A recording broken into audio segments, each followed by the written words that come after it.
Umbi agindi, nao toa kawe pinkua, na posuage o winge iweri o mu.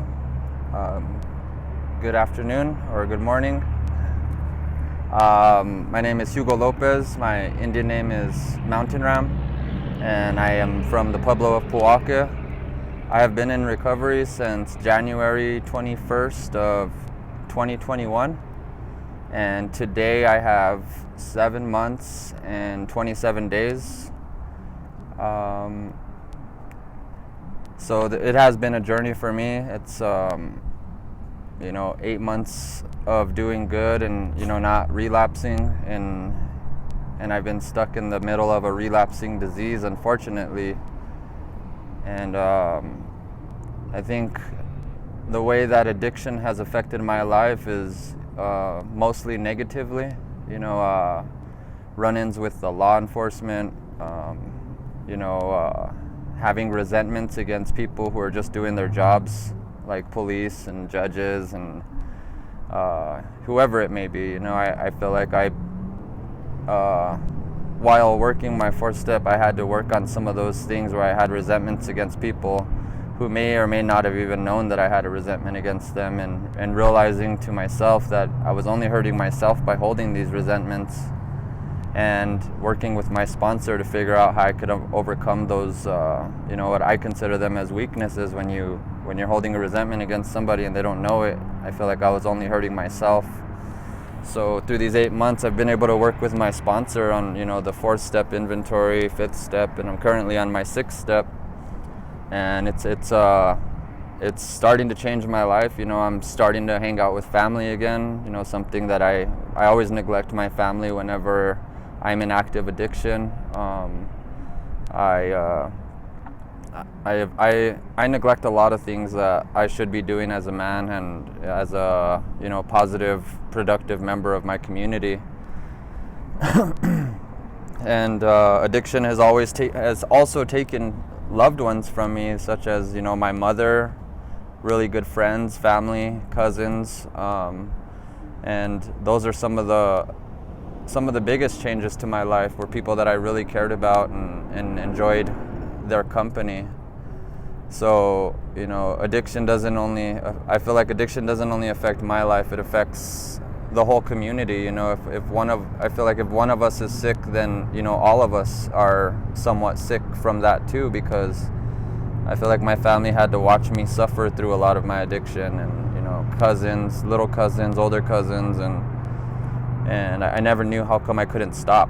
But I'm working on those things today and trying to learn how I can make changes in my life so I can affect other people's lives positively. And if I were to give any advice to a younger individual who may have had maybe a similar childhood to mine, as like in and out of foster care, or even a regular life, but parents aren't as loving or caring as maybe the child needs, I would just say not to get involved with the wrong crowds, even though they're very accepting. And like for me personally, in high school, I right away went with the folks that would drink or throw parties or smoke pot, and I think that's where a lot of my addiction behaviors began, was in high school. I did a lot of nutty things, I guess, in high school, and I'm not proud of those things, but it was just the path that I took, and I wouldn't encourage it or encourage anybody to take that kind of a path, because it's hard. It made my life so much harder. I'm now about to be 40 years old in about 3 years, and I have some things to show for that, but I just imagine how much I would have to show for that if I had continued my just not using and being more productive, or and I feel like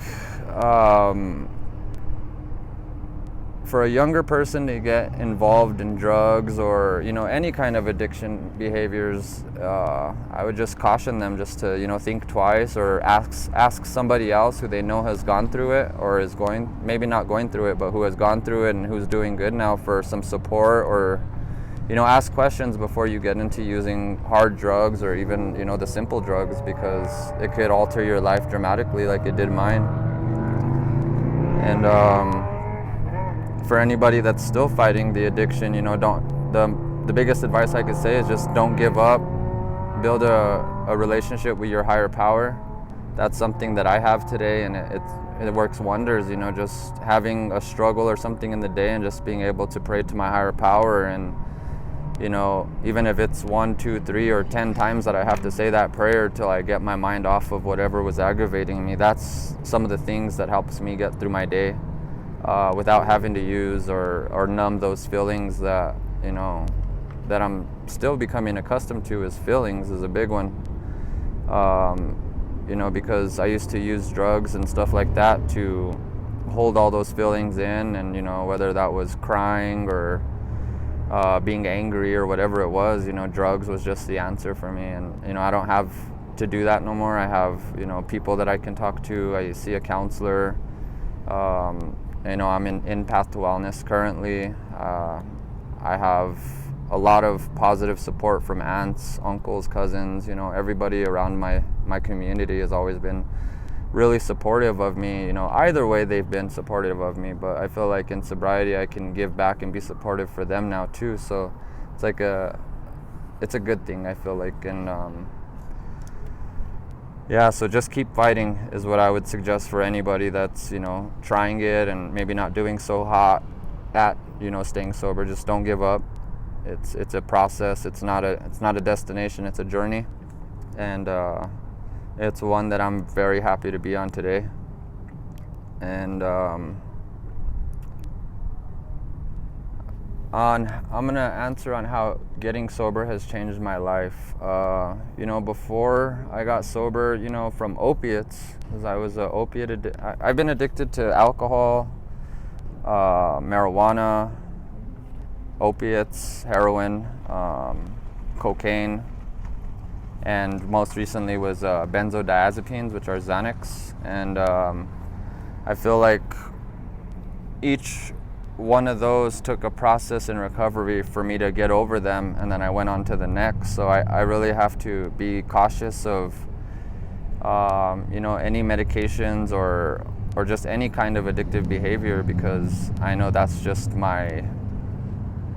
who I am. That's how I was born. I feel like it's hereditary addiction. So if anybody out there was addicted before, just please watch your children, care for them, love them, and keep them close to your heart, because they might fall into that same habit.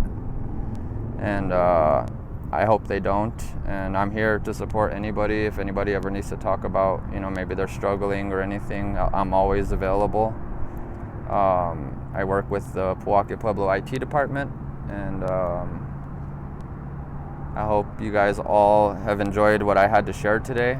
I hope that you guys have a blessed day, and and just thank you for all your support and attendance, and thank you to the OPI program, Kyle and Angel, and the behavioral health program has helped me out tremendously as well. So I just thank you all, as well as Don and the tribal courts, the judge, Joseph.